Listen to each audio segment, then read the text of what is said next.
Le ciel d'étain au ciel de cuivre succède. La nuit fait un pas. Les choses de l'ombre vont vivre. Les arbres se parlent tout bas. Le vent soufflant des empyrées fait frissonner dans l'onde où luit le drap d'or des claires soirées, les sombres moires de la nuit. Puis la nuit fait un pas encore. Tout à l'heure, tout écoutait. Maintenant, nul bruit n'ose éclore. Tout s'enfuit, se cache, se tait. Tout ce qui vit, existe ou pense, regarde avec anxiété s'avancer ce sombre silence dans cette sombre immensité. C'est l'heure où toute créature sent distinctement dans les cieux, dans la grande étendue obscure, le grand être mystérieux. J'espère ne pas vous avoir tous perdus avec la lecture de ce poème de Victor Hugo qui nous rappelle que la nuit est un des moments où nous sommes le plus vulnérables. Ma chambre, c'est mon fort Alamo. Cependant, je ne vais pas aborder ici le sujet de la défense au domicile qui fera l'objet d'une vidéo spécifique. Mais je vais vous montrer ce que contient ma table de chevet pour pouvoir passer des nuits sereines, calmes et agréables. Et pour celles et ceux qui douteraient de mon amour pour la Bretagne, vous avez ici la preuve en image puisque c'est mon vrai chevet. Et comme disent les fatals Picards, il y aura toujours un con avec un drapeau breton. Mais revenons à mon chevet.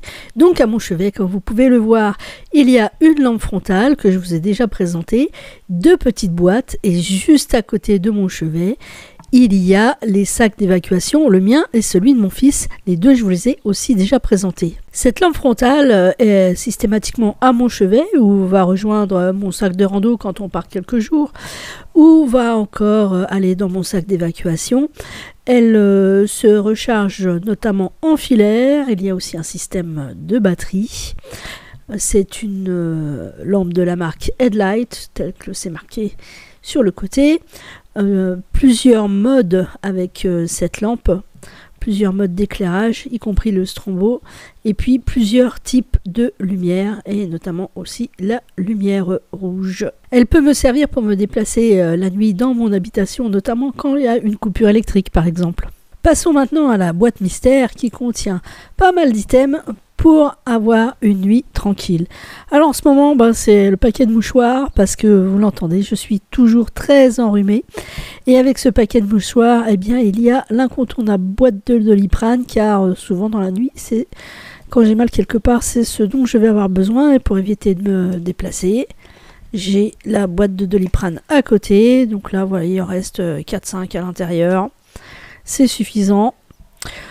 Ensuite, eh bien, il y a une loupe parce que souvent je lis le soir et parfois j'ai besoin de la loupe pour lire de manière un peu plus précise. Là, c'est le chargeur de la lampe frontale. Voilà, avec l'embout qui va bien. Qu'est-ce qu'on a d'autre? Carnet de notes. Carnet de notes parce que pendant mes lectures, il m'arrive de prendre quelques notes. Comme là, vous pouvez voir, par exemple ici, c'était une lecture sur les calories nécessaires dans la journée. Et en général, de mon carnet de notes, voilà, le fil s'est emmêlé, bien sûr.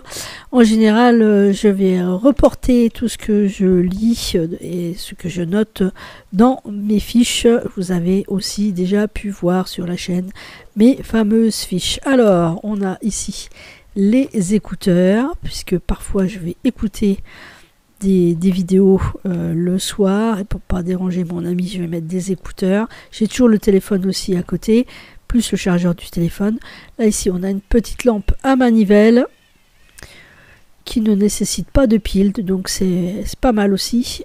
Si jamais la frontale est HS, je n'ai pas pris le temps de la recharger, j'ai toujours cette petite lampe, un stylo pour ma prise de notes, et puis briquet et petite bougie en cas de panne électrique pour laisser un point lumineux quelque part dans la pièce. La bouteille d'eau et le téléphone à portée de main sont aussi pour moi deux incontournables. En cas de malaise pendant la nuit de mon ami ou de moi, ou en cas d'incendie, le téléphone va nous servir à prévenir très rapidement les pompiers. Ou éventuellement la gendarmerie s'il venait à un rôdeur l'étrange idée et l'idée saugrenue de venir pour nous cambrioler. Pour éviter que cela n'arrive, vous pouvez mettre en place un certain nombre de stratégies et de la défense passive. Je vous rappelle que vous pouvez voir une vidéo intitulée Sécurité et défense du domicile dans la fiche qui se trouve ici. Vous avez le lien vers la vidéo. Vous savez ce qu'on dit, hein, la nuit, tous les chats sont gris. Je vous dis ça parce que moi j'ai 2 grands garçons et donc la nuit, pas trop réveillés, un bruit suspect, eh bien je pourrais les prendre pour des rôdeurs hein, quand ils rentrent à point d'heure. Si après avoir crié « Halte qui va là », je n'obtiens pas de réponse, si la fuite est impossible, eh bien je vais devoir peut-être m'armer d'armes de catégorie D pour commencer.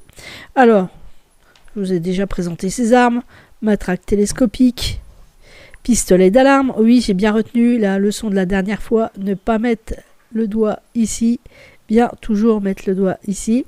Donc c'est pas vraiment un pistolet à alarme, c'est un pistolet à plomb. Et puis bombe lacrymo devrait bientôt arriver, un petit Guardian Angel et peut-être un taser dans les mois à venir pour compléter cette collection d'armes de catégorie D. Que je n'espère bien sûr ne jamais utiliser au domicile. Non, être prévoyant n'est pas être paranoïaque. Certes, la probabilité est extrêmement faible pour un kidam comme moi d'être victime de homejacking, car je n'ai pas une superbe plastique, avouons-le, et puis je n'ai pas non plus des gros moyens financiers. Donc, cette probabilité reste faible. Cependant, je ne suis pas quelqu'un de naïf, des drames arrivent tous les jours, y compris à la campagne, et il est possible, même si la probabilité est très faible, qu'un barjot pénètre la nuit dans mon domicile. Depuis quelques mois, je pratique le tir sportif, et pour cette activité, je possède une petite carabine 22 long rifle qui est sécurisée avec un verrou de pontet. La 22 est une petite carabine de loisir, cependant les balles gardent une grande capacité létale. Donc la seule option pour l'utiliser en termes de défense personnelle serait que ma vie, ou pire encore celle de mes enfants, soit réellement et sérieusement menacée. Donc je vais être très clair, c'est un scénario de film catastrophe digne d'un film de science-fiction, et je pense que ceci n'arrivera jamais. Cependant, j'ai quand même ma boîte secrète à portée de main sur ma table de chevet qui contient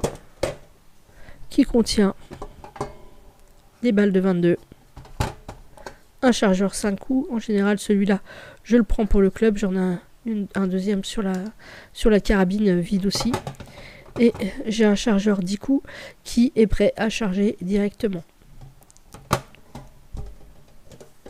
En dehors des bouquins, dites-moi ce que vous avez, vous, sur votre table de chevet. Et puis, n'hésitez pas à me dire ce qu'il manque dans la mienne, en dessous, dans les commentaires. Si vous avez aimé, un like. Si vous n'êtes pas abonné à la chaîne, abonnez-vous. Et à très bientôt pour une prochaine vidéo. Ciao!